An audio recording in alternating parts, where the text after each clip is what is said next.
But the yellow is a beautiful shade of yellow. No, I want to find out who that is. I want him to work for the Republican campaign. He's much better than our guy, whoever the guy is. But the United States proved once again that we have the most powerful, most lethal, most sophisticated, and most fearsome. It's a fearsome military on planet Earth, and it's not even close. I've been saying it for a long time. Nobody can take us. Nobody. We don't want to have it. We don't have a discussion, but you read all and you see everything else. Nobody could have done that. Nobody has our weapons. Nobody has the quality of our weapons. The problem is we don't produce them fast enough. We're going to start producing them much faster. We're going to be very tough on the companies. We have the best weapons in the world, but it takes too long to get them, including allies. When allies want to buy them, they have to wait 4 years for a plane, 5 years for a helicopter. We're not letting that happen anymore. We're telling our defense contractors, you're going to start building faster. Guy makes... I have a big problem with it. I'm the king. I have sold more Boeings than any human being on earth. They gave me an award, Salesman of the Year. I said, what about Salesman of in the history of Boeing? I've sold more Boeing planes than any man in history by far, probably over 1,000. Over 1,000 planes. I said, that's the good news. But why should they wait 3-4 years to get a plane? They should build them, get them immediately. The F-35s, it takes too long to get them. The Apache helicopter. I had India coming to me, sir, I've been waiting 5 years. We're changing it. We're changing it. India ordered 68 Apaches, and Prime Minister Modi came to see me. Sir, may I see you, please? Yes. I have a very good relationship with him. He's not that happy with me because, they're paying a lot of tariffs now because they're not doing the oil, but they are. They've now reduced it very substantially, as you know, from Russia. We're getting rich because of tariffs, by the way. I hope everyone understands that. They hate to report. We're going to have over $650 billion poured into our country or coming in shortly because of tariffs. They're finding all of these pockets of money. A couple of weeks ago, sir, we're off by $39 billion. Oh, is that good or bad? Meaning, do we have it or are we short of it? Sir, it's $39 billion that we can't account for. That means we have an extra 39. Yes, sir. I said, well, what are you saying? We just don't know where it came from. I said, check the tariff shelf. Sir, that tariff doesn't start until September. He said, no. It started about a month and a half ago. Check it. Comes back 25 minutes later. Sir, you were right. It came from tariffs. This never happened to us before, where we find plus 39 billion, not million, plus 39 billion. They were missing. We've taken in $650 billion or shortcoming, and that's because I'm being nice. If I want to be, and we have national security because of tariffs. And frankly, we have a big Supreme Court case. I hope they do what's good for our country. I hope they do the right thing. The president has to be able to wheel and deal with tariffs. Now, if you have the right president, it's good. You have the wrong president, if you have the wrong president, nothing's good. Tariffs are the least of your problems. We found that out for 4 years. We had the worst president, did the worst job. They had the worst policy. We have to even run against these people. Now, I won't say cancel the election. They should cancel the election because the fake news will say, he wants the elections canceled. He's a dictator. They always call me a dictator. Nobody's worse than Obama. And the people that surrounded Biden, not Biden, I don't think it was Biden. He didn't know what the hell was going on, okay? The election was rigged. He had no idea what happened. He still doesn't. The Autopen. And by the way, you ought to make a big deal out of the Autopen. The Autopen was your president because most of the things were signed by Autopen. And you're not allowed to do that. I signed very little. Now I just sign everything because it's just so crazy. But, like I had the other day, we elevated a general to 4 stars. I think you should sign that. That's a big deal. A general did a great job, was elevated to 4 stars. And I had the general, and I signed it in front of him, held it up. You got to sign that. You can't give it to an Autopen. And you can always tell an Autopen. One thing, it has 2 little tiny dots. You know that? 2 little dots. You know what that's from? 2 pins. They go bing, bing. They're wonderful things. But you got to sign it. And the law is you have to sign it. If somebody's, telling the Autopen person, he has to be authorized by the President of the United States. Well, he wasn't. The guy barely knew the President. How many times did you speak to the President, right? He said 2. And they just spoke about the weather. It was like this. But he was never authorized to sign. And I think it's, 95% of the things were signed by Autopen. You can tell because the Autopen is a nice, clean signature, and his signature is a mess. The only thing he signed was, which is nice, was Hunter's pardon. That's the only thing that we can find that he signed. Most of it he didn't sign. So somebody's sending papers to sign, and he wasn't the president. First of all, the election was rigged. You ought to have voter ID. You ought to insist on it. You ought to insist on it. Can you imagine? In California, they not only don't have voter ID, but if an official at the voting booths, which they don't have, by the way, because it's all mail, if an official, a voting official, even asks somebody for voter ID, sir, would like to see your identification. Do you come from our country? They put him in jail for tampering with the election. Okay? We got to straighten this out before it gets too crazy. California is more corrupt than any place. California is more corrupt than Minnesota. And I won Minnesota. Well, Tom's going, I think so. Well, it's close. It can't be proportionately, probably nothing's more corrupt, right? We got to win something. Yeah, right. He says you got to win. I'll tell you what, I did great there 3 times. I was surprised 3 times. Those elections are corrupt. They got you one time, too.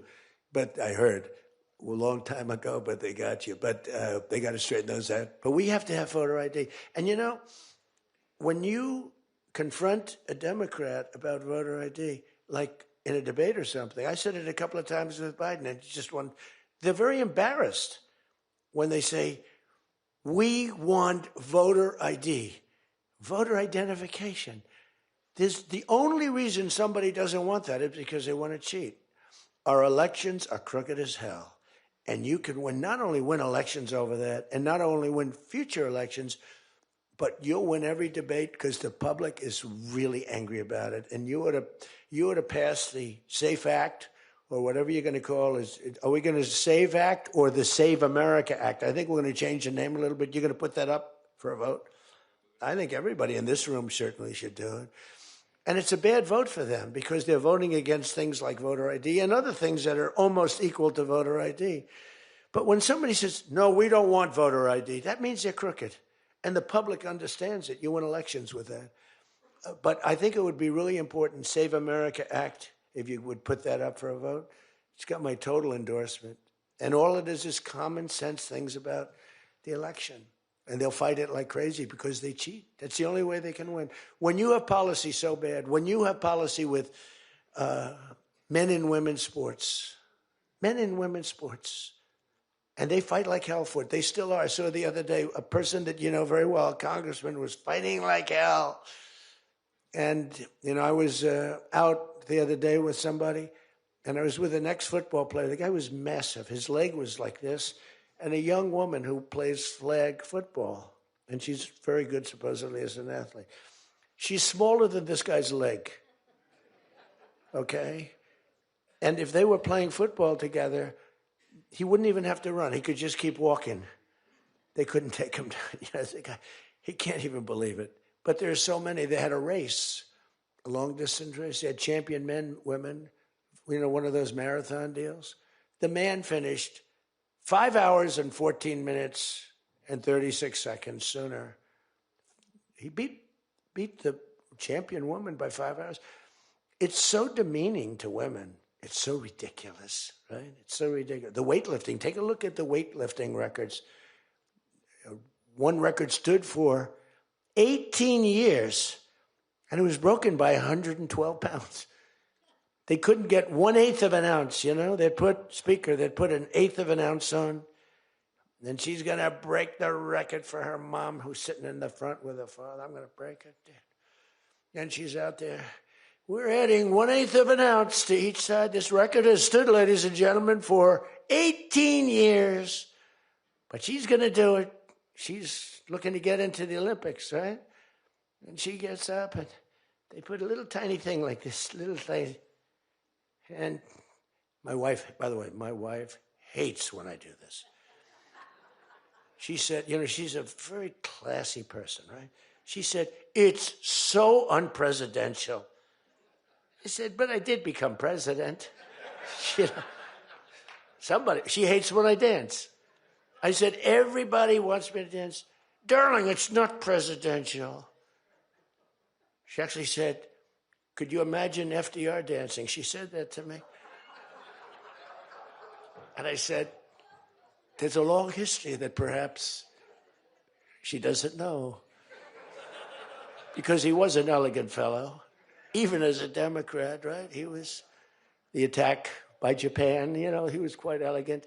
But he wouldn't be doing this. But nor would too many others. But she says, darling, please, the weightlifting is terrible. And I have to say this, the dancing they really like.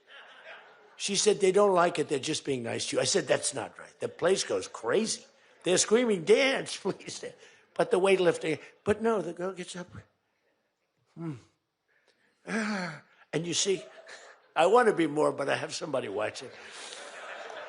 I want to be more effusive. I want to really,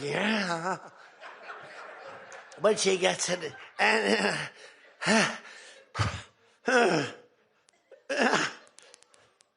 drops the thing, walks off the stage crying. Her mother's crying, her father's crying. Guy gets up. They said, have you lifted before? A little bit. And he walks up, he could have gone ding, ding, ding, ding. I think it was 112 pounds, right? It's crazy.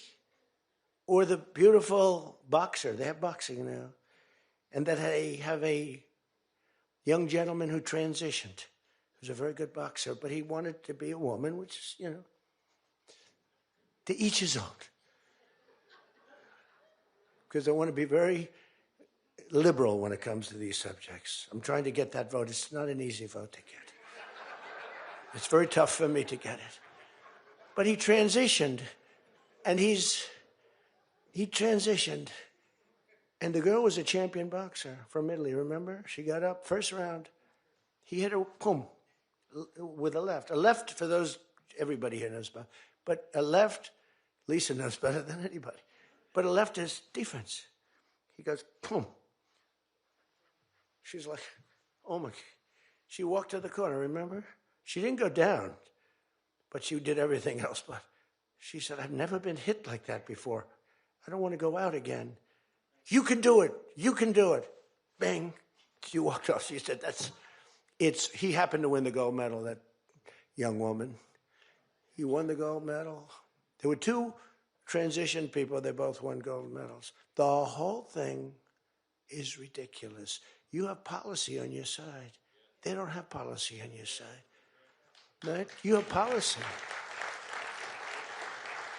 And I saw this guy fighting like hell. The swimming records is ridiculous when you look at the swimming, any records. It's crazy. And it's so demeaning to women. Women are and for a long time, they refused to talk about it. They were embarrassed to talk about it. Now they do talk about it. They talk about it openly. But they have the worst policy on everything, open borders. We want open borders. They still want an open border.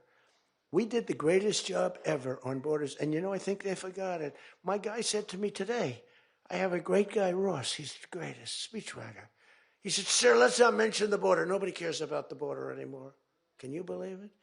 This was the biggest, this was the biggest thing there was. It says to me, nobody cares about the border because it has a shelf life. I fixed the border. I fixed it in my first term, but now I really had to fix it. It was much worse, when I came into office. Millions and millions of people were pouring into our country.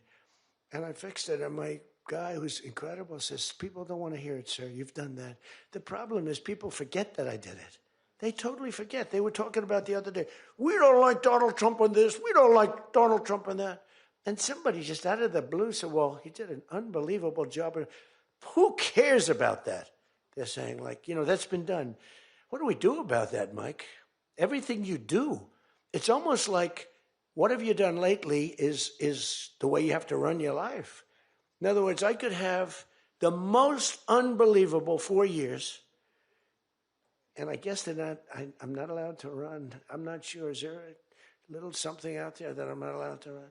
But let's assume I was allowed to run. I could have, there's going to be a constitutional movement. No, I could have the most unbelievable 4 years. Everything was great. But in the last week, I made a little slip up in something. And you lose the election. It's like, so we can't let them forget that we did such a great job on the border. By the way, Venezuela, everyone, they're marching in the streets. They love it, except in New York. I mean, where they find these people? These people, and they're not like, these people are a mess. I know it's not nice to say that. These people are a mess. Where do they find these people? They're the worst looking people I've ever seen. They got hats that are all frayed and all, they look like, they're all paid. They don't even know what they're talking. When the reporters don't interview them because they know that it's, the press is so anti. It's hard to believe the press could be so anti because it's all common sense. It's not, we're conservative, whatever. Doesn't matter. We're all common sense people. It's not even conservative, it's common sense. But the press has no credibility whatsoever. Think of it. I got 97% bad stories on one network, 93% on the other, and I won in a landslide. You know what that means? The press has no credibility. That's all it means. And we got to keep it that way. So I don't talk too much about the swimming, the weightlifting, the boxing. I don't talk about it. You know why? I want to start bringing it up about a week before the election because I don't want them to correct themselves. I don't want them to say, we've decided that we don't want to have men playing in women's sports. That'd be a devastating blow for us. Because that's, they say it's an 80-20. No. It's about a 98-2 issue. We've decided that we will not have open borders where the entire world, from the Congo, prisons from the Congo, these are extraordinarily tough people. These are people that make our motorcycle gangs look like fine young men. Okay? Our motorcycle gangs are wonderful people by comparison. No, they come in from prisons in the Congo. They come in from prisons from all over the world, but in particular Venezuela. Tren de Aragua.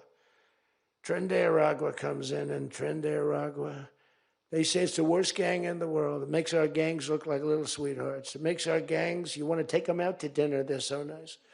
They cut off the fingers of people. One guy makes a phone call in Colorado. The governor stinks in Colorado. He's no control. So Tren de Aragua, they don't want to do anything about it. So ICE has to go in and take them out because the governor doesn't want to do anything. But they make a phone call. They've taken over my building. The landlord's calling. They took over his building. So the governor doesn't want to do anything. But he calls the police, the guy. They come in. Did you call the police? This is Tren de Aragua. We're talking to the man that owns the building. Did you call the police? Yeah. Boom, they cut off his fingers. If you call him again, the next time your hand comes off. Can you believe it? The guy's walking around, his fingers were cut off. And these are the animals that we're throwing the hell out of here. Washington, D.C. is now the safest city in the country. And you people know that better than anybody because you were, think of it. You're in Congress. You're respected people. You're afraid to walk outside. Washington, D.C. Now, we had a terror attack 4 weeks ago, and one person's looking down from heaven, and the other one is actually recuperating and going to make it, I think, but really badly hurt. Really badly hurt. Most positive mother I've ever. No, my son's going to be fine, sir. The mother was telling me that the night of the attack, I went just like I went to you. I spoke to this incredible woman. Sir, everyone's praying for my son. He's going to be fine. The doctors thought she was, just hoping against hope. There was no chance. And 2 weeks ago, he got up and started walking around. It's amazing, actually. So maybe some really bad. It looks like he could be okay. He's going to have pretty bad after effects. But that was a terrorist attack on people that are doing a great job. And it could have been anywhere. But we haven't had a murder. We would have on average, 2 murders a week in Washington. I don't even like talking about it. Two murders a week in Washington, D.C. We haven't had one in 7 months. People can walk out now. You can walk down with your wife down to the restaurants, which are booming, by the way. I mean, if you go back to before I got in, and we did a pretty good job 4 years ago, but it was never this, in my first term. So when we were during the first term, we were pretty good, but, it wasn't like that big of an issue. It became a big issue because people were being mugged all over the place.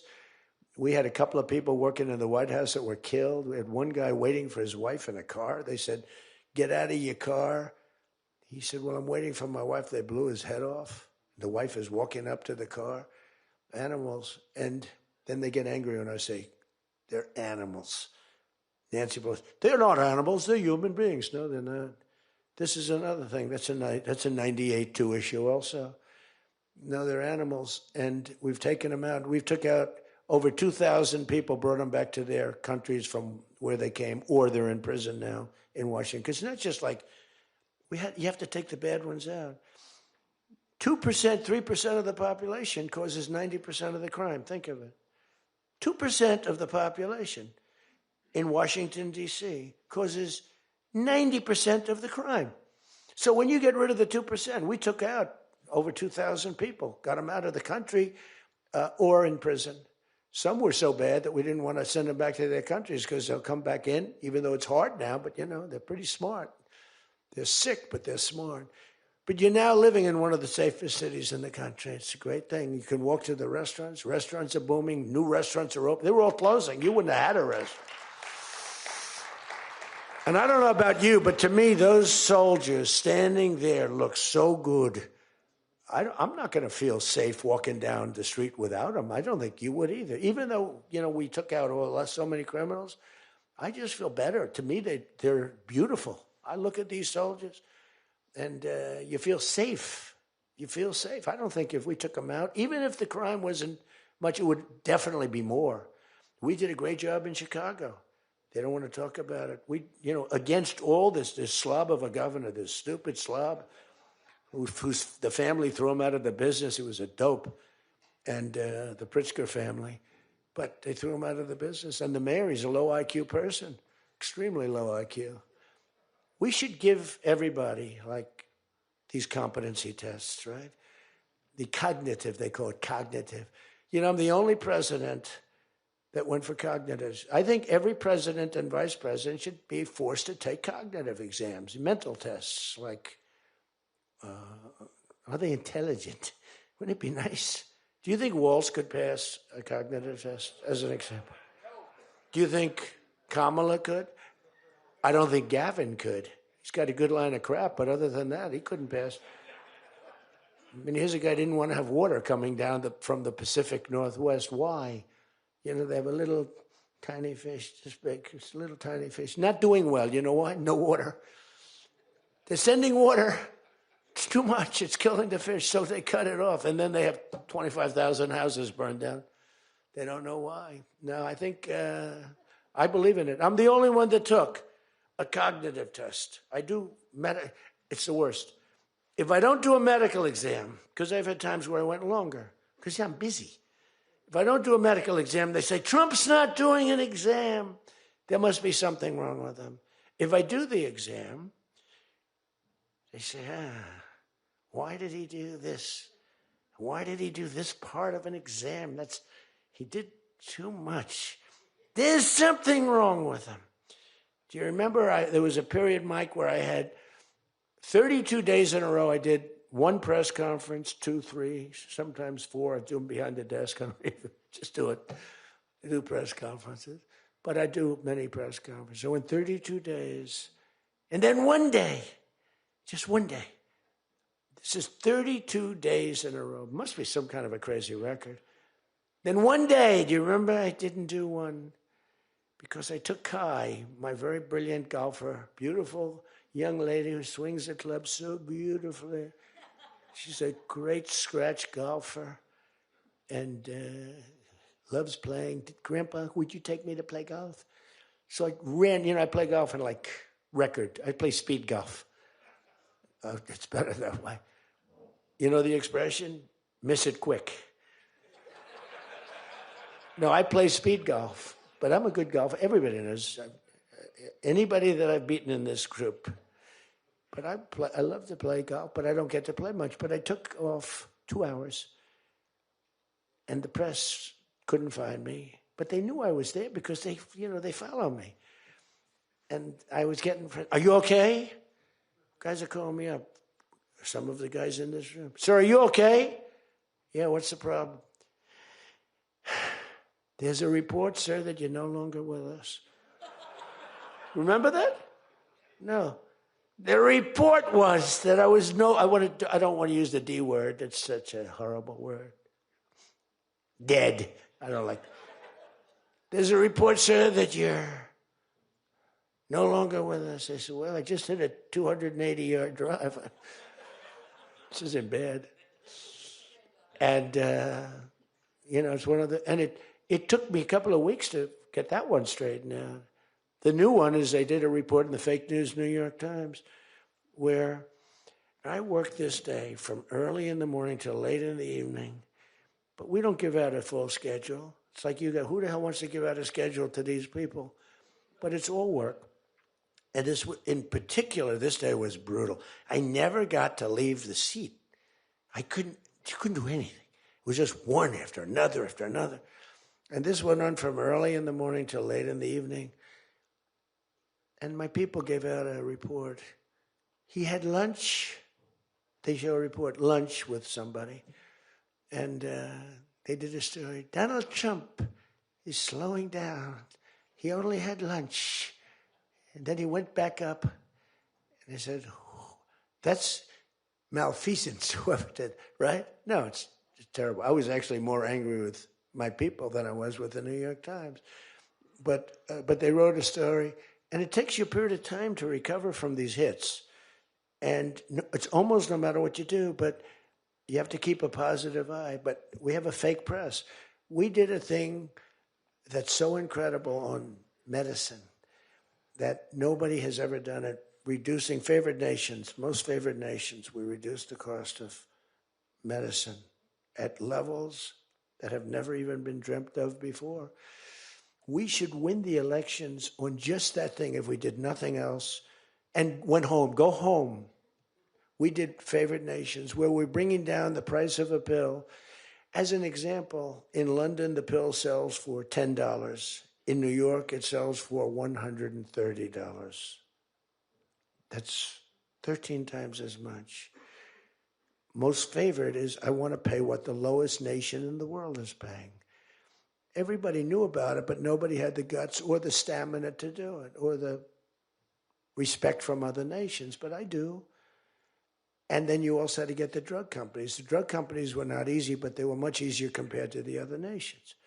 So the other nations used to tell the drug companies, we're not going to pay more. It kept it for years the same price. Everything, we just kept going up, up, up. And finally I had the drug companies and I said, listen, fellas, you can't do this. Can't do it anymore. I'm not going to let it. We're going to do it. And you're not going to do it. And I did things to them that were brutal. But I really found out it was the nations that were so tough. So when France was told that the pill will go from $10 to $30, it's a big increase, right? But it's not really. And that ours would come down from $12 or $13 down to $30. So theirs would go from 10 to 20 or 30. And ours would go from $13 down to, meaning $130 down to 20 or 30. So it's a huge drop for us. Now, depending on the way you calculate it, it could be thousands of percent down. It could also be 90% and 80%. There's two ways of calculating. I don't know if you know. They said Donald Trump exaggerated. Now, there are two ways of calculating it. But calculate it at 80, 90%. But the other way is more accurate, like 900%, because that's what it really is. But there are two ways, but use to be generous, 90%. There hasn't been a reduction in 28 years, except for the 1 year where I got it down 1/4%, and I had a news conference. I was so proud of myself. The drug prices, prescription drugs, are going to be down by thousands of points Thousands. On that one item, you should win this election. The New York Times barely wrote about it. The other papers barely wrote about it. Nobody even knows that the drug prices. Now, people will say, you don't mind if I don't read this crazy teleprompter, do you? Because, do you mind? Because I have, it's called standard. But these things are so important because you guys got to get elected. Because if you don't get elected, we have a country that's going to go to hell. So we can't play games. Ladies and gentlemen, the sun will rise tomorrow, and when it rises, we don't need this bullshit. We need to talk about favored nations. And your numbers are coming down at levels that nobody's ever seen. We inherited high prices. We inherited a mess. We inherited the greatest inflation in history. And you know what was knocking it down? The bad economy that we inherited. We inherited bad. We now have the hottest economy in the history of our country. We have $18 trillion being invested in the United States. You have, every one of you have car plants, AI plants, plants of all different types. Because of tariffs. I hope we get the good ruling from the Supreme Court. I only hope we do, because it's given us tremendous national security. So let me just finish up, because I weave. I love to weave. If you ever weave and don't come back to the point, then that's a problem. Then you say, but when you weave and you go here and boom, boom, boom, always coming back, then you're in good shape. But what's happening is, by doing what I did, we're getting numbers that are so low. But what did I do to the countries? I said, France, your health care for prescription drugs is going to go up triple. It's going from $10 a pill, just as an example. I called it the fat drug. You could say the fat drug, Ozempic. Ozempic is $80 in London, and it's $1,300 in New York. The fat drug. A friend of mine called me up. He said, what the hell is going on? A very rich guy, but I said, the fat drug doesn't work on you. Why are you even taking it? The drug has failed miserably, but he's a very loud, boisterous. He's not a bad guy, not a great guy, smart as hell. But he's a very rich guy. This drug, he could have paid millions for it. It wouldn't have mattered. But he said, in London, I'm paying $80. In New York, I'm paying like many times more than that. What the hell is that? That's because of what's happened. Because the nations held us back. So the drug companies, I made a deal with them. You're going to do it? They said, whatever the nations agreed to. The nations were a bigger problem than the drug companies. So I said, you tell me they'll never agree, sir. I said, 100% they will. 100%. They said, sir, the smartest guy, Eli Lilly, Merck, Pfizer, all genius. They're all making numbers you wouldn't believe. The defense contractors are making more. That's why I'm going to say, you're making $45 million a year and you can't produce a frickin' helicopter for 7 years? We're going to talk to them about that. But I said to the France, I called up, as an example, France, just as an example, I like him, he's a nice guy. Emmanuel, you know Emmanuel Macron. I love the French accent. Emmanuel. They said, listen, you're going to have to raise your prices a little bit because we're paying 14 times more than you. That's a lot, right? We're paying numbers. In other words, we're making up for all of this deficit. No. I don't know. I will not be able to. Mr. President, please excuse me. Most of the people call me Mr. President, except for people that don't respect me. They call me that, which are probably a lot of them too. But they said, no. Putin calls me Mr. President. She calls me Mr. President. Emmanuel goes, no. We will not do that. Yes, you will, Emmanuel, 100%. Because I was told they wouldn't do it. And this is, you can take Emmanuel and add up Hans. You can add up Ludwig. You can add every name in the book. It's all the same. The answer is no. We're not going to double our drug prices. Not for you or anybody else. I said, Yes, you are, 100%. We are not going to do it. No, you don't understand. 100%. You're going to do it and you're going to like it. They go, I don't understand. I've told you 5 times, why do you keep saying you're going to do it? Because I'm always right about, Trump is right about everything, right? I said, the hat. Trump is right about it. I have been right about everything. Got to keep it going. Is there wood up here? Hold it. I always like to, just in case. Trump was right about everything. And I said, so you're going to do it, Emmanuel? No, I'm not. I said, okay, here's the story, Emmanuel. If on Monday you haven't agreed to every single thing that we want, I'm putting a 25% tariff on everything coming out of France, including your wines, your champagnes, and everything else. No, you cannot do that. I said, I can do that, and I will do that. Even for national security, I'll do that, but this is for medical security, and 100%. Now, let me explain. The tariff I'm imposing on you is 42 times more expensive than what I'm asking for you in return. So you can either have a 25% tariff added on to you, like I did with China on fentanyl. I put a 20% penalty tax on China, and it's drying up because the tax is far more than they make with fentanyl. But with the other nations, I said, you're going to do it. And you know what he said? You can't do that to me. I said, yes, I can. Don't worry about it. It's not going to be that bad. You just have to explain it to your people, your 39 million people, that, by the way, don't vote by mail. They vote on paper ballots. They tried voting by mail, and there was fraud all over the country. We're the only country that votes by mail, essentially. You know that, right? You know, Speaker, that's another thing. We're the only country that's stupid enough to vote by mail. Even Jimmy Carter's commission said, don't do it.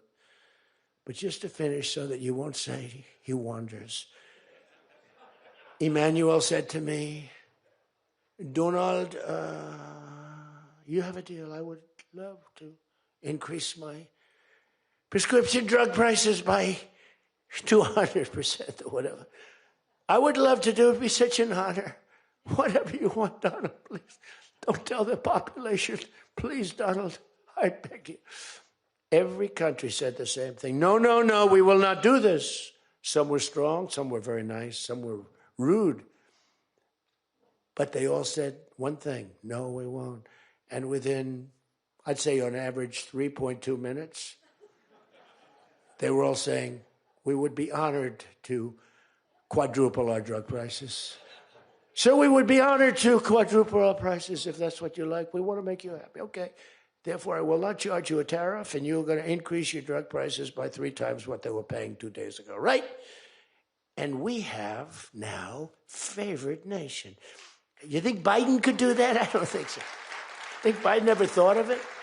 Now, everybody's wanted favored nations, but everybody knew it was impossible to get the countries to agree to it because they wouldn't have done. And they've been doing this for 40 years or whatever it is. We were subsidizing the entire world. That's just one of the many things we're giving. But you should take that thing. That's going to save. Now, that also, when you add that to healthcare, your drug prices are much lower than what you projected. So we're going to reduce healthcare by a lot. One other thing. On healthcare, it's never been our issue. It should be our issue. We had a very nasty vote from a couple of people. I guess Collins, I guess Lisa Murkowski, and I guess a man named John McCain. Remember? Thumbs down. You remember. He said, I'm all for 10 years he campaigned. I don't want to be nasty, but for 10 years he campaigned on Obamacare. We're going to destroy Obamacare. We're not going to do it. And then we're going to terminate it. And then, it was a little surprising. We could have had health care, good health care. Obamacare is bad. And the people understand it's bad. And the premiums are horrible. But one thing I've learned a lot about healthcare. I found healthcare sort of like not of tremendous interest, but it was very important. And I made it of tremendous interest. So I made a statement a couple of months ago because I saw the numbers. I said, boy, because, I like to see what's going on. That's one of the reasons. By the way, we set an all-time record again today. We have the highest stock market in the history of our country by far, every single month. That's another thing you should campaign. You know, they like to demean that. You know what the Democrats, well, that doesn't mean anything. That's just, no. That means jobs, and it means 401ks, because a lot of people have 401ks. And they have, hello, best lawyer in the room, the best, have 401ks, and they have 401ks like, I had a young policeman. I told this story twice, but it was the same thing. This was a recent case. I had a case years ago because I had a great economy. You know, we had the greatest economy in history during my first term. My first term was a tremendous success. But again, nobody wants to talk about that. We rebuilt our military. We did things that nobody could have done. We did a great job. This term is blowing it away. It's blowing every term. There's never been a president that had a year like this, especially a starting year. And we should win based on that too, all things. But the 401k, so there's a policeman, and he comes up, and he was guarding me along with lots of other people. Sir, I want to thank you. What? My wife thinks I am the worst investor in the world. And for the last year, she thinks now I'm Warren Buffett. She said, you're smarter than Warren Buffett. You're a better investor than Mr. Warren Buffett, sir. I said, how's your 401k? It's doubled. It's going up. It's going up. I said, just relax. But 401ks are through the roof. Those are us. Those are the people. We have the highest stock market in history. 47 days out of 11 months. We have just a piece of the last month left for the first year. 47 days out of 11 months, we hit a new record. Well, we hit one last night. We hit another one today, I understand. But we hit one last night, a new record, brand new record. All exchanges, not just, Dow. Dow was up, but all of them. We have another record, that's the 47th time in 11 months that we've hit an all-time high. And the future, because we have more money coming into our country than any country has ever had by far. The record was about $3 trillion many years ago by China. We've got $18 trillion pouring into our country. You know why? Because of tariffs. Because if they build a factory, they don't have to pay any tariff. But if they make it in another country and they send it in, they have a very big tariff to pay. So they can't pay that tariff. So what they do is they come in and they're building. By the way, this is what China did to us for many years. It's just reversing it. Other than we have a great product. We were losing our product though. Tell you what, if I had lost this election, if you had Kamala, it's the same thing, Joe and Kamala, I call them equals. If you had Kamala come in, I believe that our country would have been Venezuela on steroids. I used to say that during the campaign. If I don't win, we're going to have Venezuela. So we have 18 trillion coming in. I think we could hit 20 trillion by the time the year is up, right? It's less than 1 year, 18 trillion. The record is $3 trillion. $3 trillion is a lot of money. 18 trillion is not even thinkable. That's all investment. That's building factories. That's building plants. You know how many car factories we have? Half of you guys are having car factories. Where you are, Louisiana is doing great. Georgia, right next to you, is doing great. Hello. Nice guy. All nice people. Actually, in this room, I can't see it. Is there anybody I'm supposed to dislike in this room? I think that a couple of people maybe didn't show up. There's only one that I really dislike. The same person that Mike gave up on, because there's something wrong with him. He's a sick person. But there's only one, really. The others, you just have to understand them. They have some problems too. But you just have to sort of go with them and understand them, feel sorry for them. Advise their family, are they okay? Because what we're doing is right. But $18 trillion, car plants being built. I was in Japan. Somebody admonished me. He shouldn't be traveling. I don't like to travel. But when I travel, I make a lot of money for the country, not for me. For me, I don't care. I have a much higher purpose. I have plenty of money. I don't need money. I don't want money. I want to make money for the country. And like I did with Intel, Intel came in, they had a problem. I said, I can solve the problem, but I think you should give the United States 10% of your company. He goes, whoa. I said, yeah, I think I can help you with the problem, but you got to give the United States, not me. Sometimes I'll say, give me, but when I say me, I'm talking about, I'd love to accept it, but I don't think that law enforcement would like that, right? I'm very cognizant of law enforcement, perhaps more than anybody in history. Actually, a friend of mine who's really smart said, you know, you've got to be the most honest guy in history because you have been examined, your books, your records. I have a big business. Every record, I had these Democrats hired the biggest accounting firms, the biggest law firms, the biggest. I went through years of abuse. And here I am. They didn't find anything wrong, remember? We want his tax returns for years. We want his... Finally, the Supreme Court, shockingly, I'm the only one. This couldn't happen to anybody else. You have to give your tax returns, right? I gave my tax returns. They're from here to here. It's a big business. It's a great business. And I built a great business, like much bigger and better than anyone even understands. But I gave my tax returns. They go from here to the ceiling practically. They got them. Headline, Trump to give tax returns. Supreme Court ruled I had to give my tax return. Can you believe it? Everyone said, you're not supposed to do that. And by fighting, they think you're trying to hide something. You know, naturally. I gave my tax returns. That's the last we ever heard. They hired the biggest accounting firm in the world, most powerful lawyers in the world. They spent millions and millions of dollars going over those returns.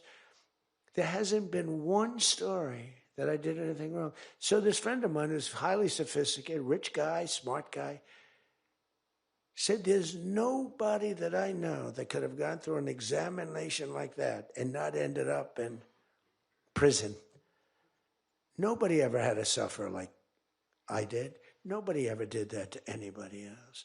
You know, there was an expression, Andrew Jackson was the most abused president in the history of the United States. You know who second was? This is before me. You know who second was? Abraham Lincoln. But he had a civil war, so we have to give him a pass. But Andrew Jackson was treated horribly. He was a great general and a good president. So bad that his wife died. I mean, his wife died. They were horrible. But I just saw a report came out the other day. I blow them away. He never got impeached twice. I got impeached twice or nothing. On a perfect phone call, remember? Perfect phone call. Tim Scott, who's a great guy, great, wonderful guy, South Carolina, straight guy, right? He is a good guy, good person. He's an honest person. He read a transcript. Thank goodness I had a transcript. Essentially, the call was taped because they tape calls. I didn't even know. So was that call taped? Yes, sir. I said, oh, well, bring it down. I don't even know. And we read the transcript. It was perfect. It was so good. I told Ukraine not to cheat. And if you see any cheating, report it to the Attorney General of the United States. That was my call. They said, he was trying to intimidate. All I said is, don't cheat. And we have a signed agreement that Ukraine can't cheat. You know that. It's the only country we have actually assigned. They violated the agreement many times, I would tell you. You'll find out. I was right about that too. But nobody's gotten cheated. But this guy said to me, for you to have escaped. But the one thing, and I'll just end it, because Jim Jordan back there, world champion wrestler, 128-1. Whatever happened to the one guy? The Russian. He lost. How dare you lose to a Russian? Do you know the more impressive record for Jim? Because I'm a big sports person. I love sports. Jim went to high school. As in high school, he was considered like the top wrestler.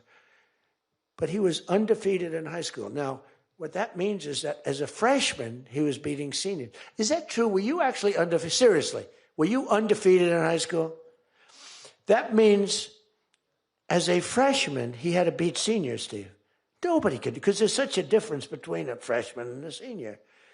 To me, that's more impressive than anything. But I'm also impressed with his fight. Now we have to close the deal, Jim. We got to close the deal. Close that deal. So, I respect. I saw Jim, and the first time I met Jim, I looked at him, and I said, tough-looking guy. But I noticed the ears, they were a little rough. They were a little bit of a rough. Some people would say a little cauliflower on that ear. They said, Jim, have you wrestled before? Yes, I did. Where?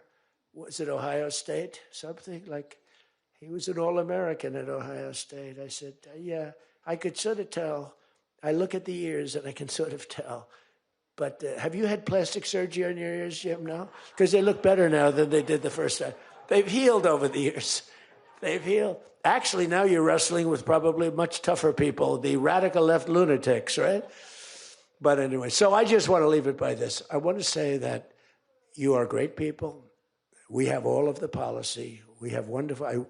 Just stay together. We got a few people that make life very difficult. They don't have that. I used to say they don't have a Mitt Romney in their midst.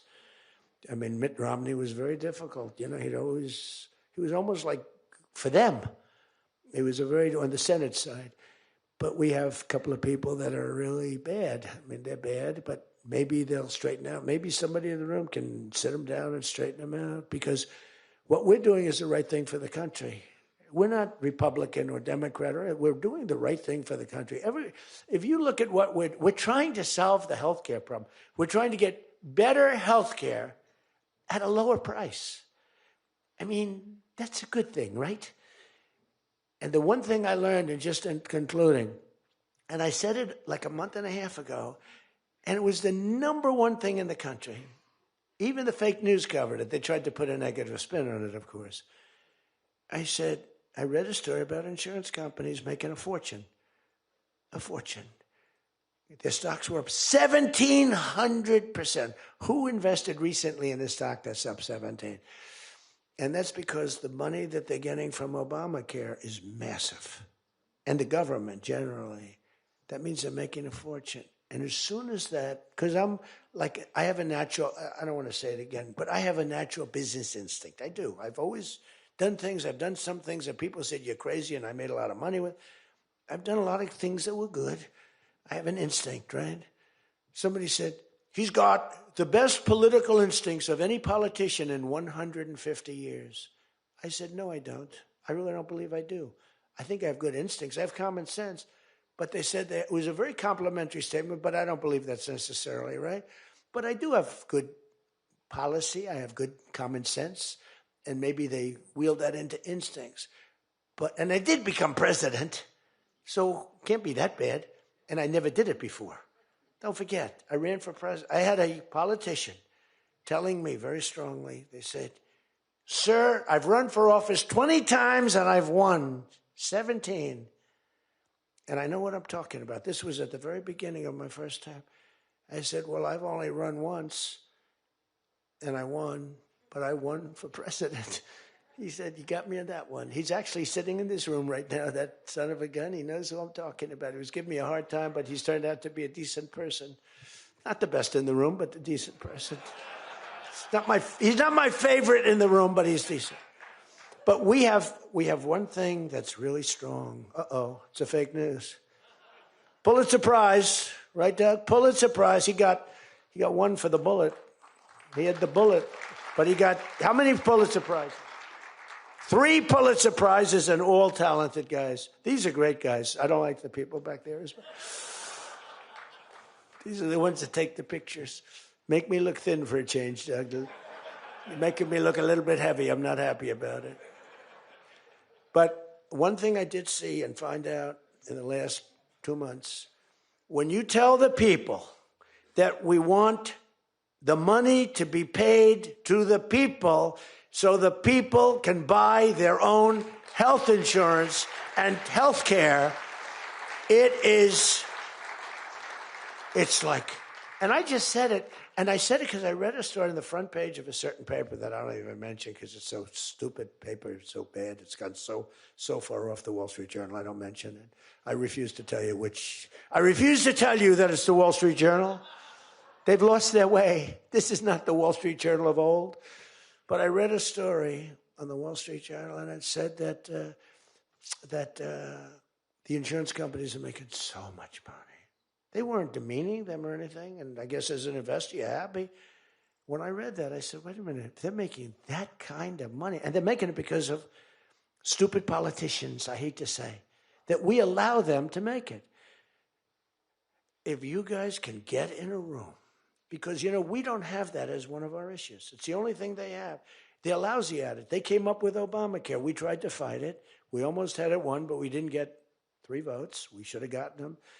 But here's, you want to turn this thing, you work on favored nations, you work on borders, you work on all of the things that we talked about, but now you take the healthcare issue away from them, and they want to fight it. You know why? They're all owned by the insurance companies, and they cannot fight it successfully. There's nothing they can do. That's like almost the voter ID thing. When they try and fight, I watched a guy trying to explain why we shouldn't have voter ID the other day, and the guy was a fool. He looked like an idiot. This is the same kind of an issue. Let the money go in the healthcare account or however you do it. Let the money go directly to the people. Now, you have to be a little flexible on Hyde. You know that. You got to be a little flexible. You got to work something. You got to use ingenuity. You got to work. We're all big fans of everything, but you got to be flexible. You have to have flexibility. I came out with a statement. Let the money go not to the big fat cats and the insurance companies that made 1,700% over the last short period of time. Let the money go directly to the people where they can buy their own health care. And I'm not sure that I've ever said anything that was more impactful. I say a lot of things and have a lot of good ideas. And this was an idea that, the whole world went crazy. The whole country went crazy. The world went crazy with envy. If you can somehow do that, Mr. Speaker, Tom, all of you, Steve, if you can do that, this is going to be your issue. And the other thing is fertilization. They're trying to hit us on fertilization. They were dead on fertilization when I got a call from a very wonderful young senator from Alabama saying they had just lost a case. And the case, I've never been met with such scorn. Friends of hers were just going crazy. And I said, explain the issue to me. And it was on IVF, the fertilization. A judge ruled against and said all fertilization places have to be closed down, like immediately. It would have been a disaster. And fortunately, I picked it up, and we owned the issue. But now I understand they're trying to make a case on fertilization. You can't let them do that. Very important issue. All of these issues are very important issues. But you can own healthcare. Figure it out. Let the money go directly to the people. It goes in a healthcare account. There are numerous things you can do, but you have to let no money for the insurance companies. I'm going to meet with the insurance companies. I said, I'm going to meet with them because I met with the prescription drug companies. And that's when I found out what was going on with the fact that we were paying 10 and 13 and 14 times more money than Europe and other places. I learned that at the meeting. Now, I'm going to meet with them in a few days. I'm meeting with them all, 14 companies. I'm meeting with them all. I'm also meeting with oil companies. Let's go. You know what that's about. We've got a lot of oil to drill, which is going to bring down oil prices even further. But if you can come up with health care, remember this, where the money goes to the people, you have just owned, they can't fight it. They're owned by the insurance companies. You guys don't get money from the insurance companies. They do. They get a massive amount of money. It's their biggest donor. They're going to try and fight you, but they can't win the fight. If you explain it, the money goes directly to the people. That's going to be your issue. The other thing is energy. Your energy prices have come so far down since I'm president, and nobody wants to. I saw on television, energy prices are down 3%. No, they're not down 3%. They were $3.50 and $4. It's now $1.99 a gallon in many stations, and it's going down further. And that's like a massive tax cut. And that's the other thing, tax cuts. No tax on tips, no tax on Social Security, no tax on overtime.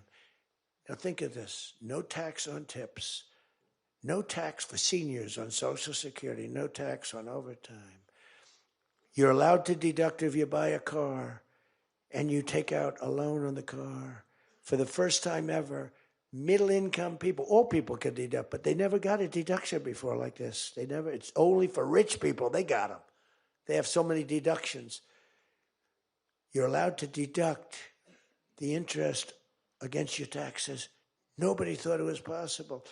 It's going to be phenomenal for the car companies, but it's even more phenomenal for the people. It's like getting it's like paying half for the car. All of these things, you have so much ammunition. All you have to do is sell it.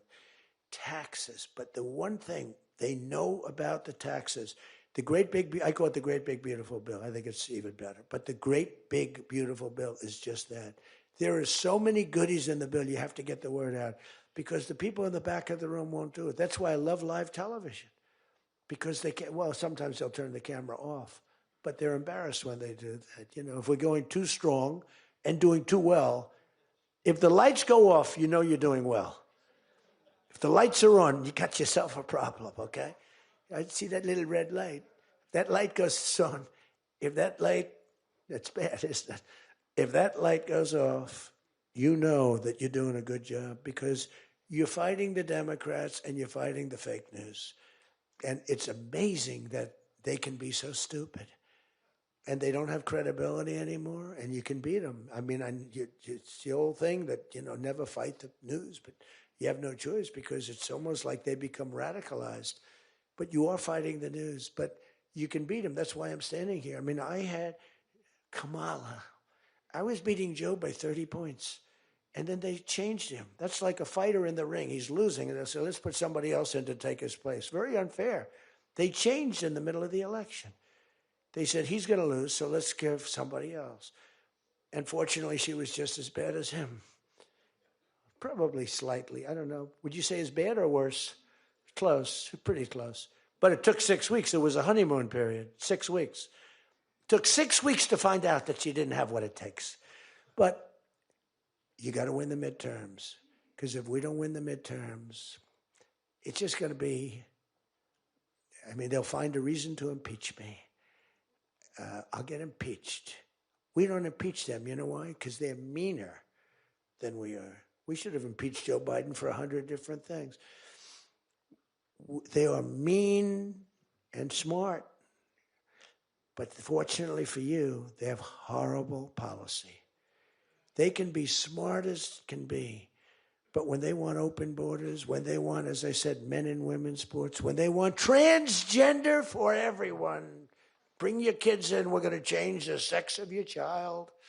Just send them our way. In some cases, like in Minnesota, they don't even tell the parents. Is that right? And nobody believes it when I say it. I think we have 6 states. Nobody, am I correct? Okay, Tom Emmer said yes, so. But it's true. Where the kid comes back, they keep the kid. They operate on the kid. They don't tell the parents. It's not believable. We have great, solid, common sense policy. They have horrendous policy. What they do is they stick together. They never have a no vote. They impeached me. I never knew I was going to be impeached. I get a phone call. You just got impeached. I said, what does that mean? It took them 10 minutes. They impeached the president who did a damn good job. I rebuilt our military, Space Force. I got everything. I did a lot. They impeached me for nothing, twice for nothing. Fortunately, you were on our side, and we were unanimous. And the second time, the few people in this little group, like Rice and this, they're all gone. Every one of them is gone, except one that we're going to sort of let ride with. Some guy that has a state that you might as well just let him ride. But think of it, everyone's gone. Everyone's gone. It makes me feel so good. I don't want to feel vicious, but I'm so happy that everyone. And they're seriously gone, too. They lost in landslides. This guy named Rice, he lost by 48 points, right? Remember him? Oh, no, there he is. What a job you did, Mr. Fry, Congressman Fry. I looked around for somebody. It's true, this was a good choice. We've made some bad choices, too, because you have to do it. I said, who the hell can run against this guy, Rice?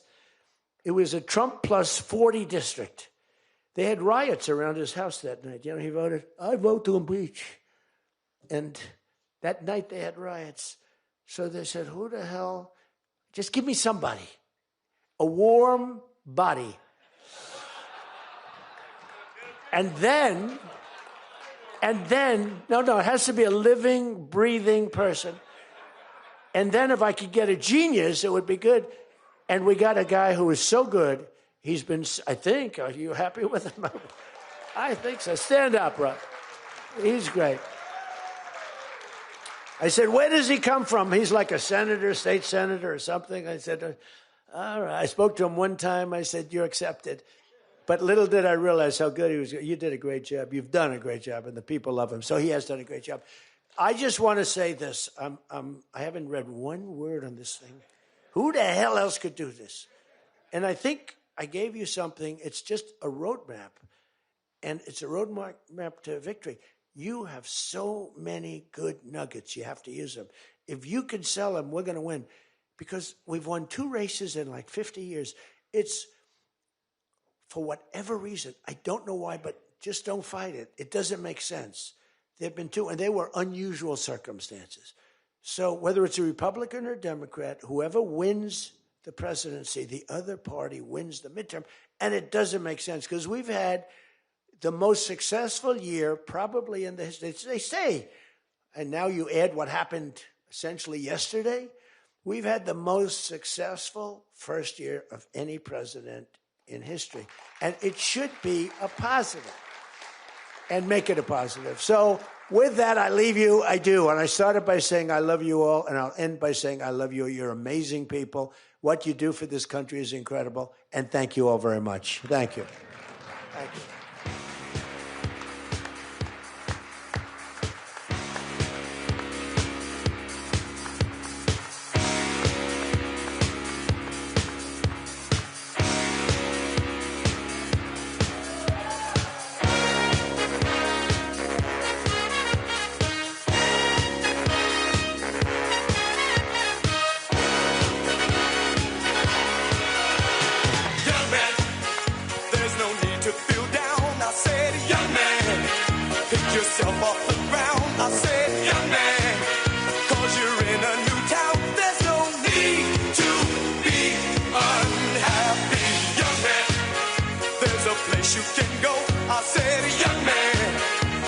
Short on your dough, you can stay there, and I'm sure you will.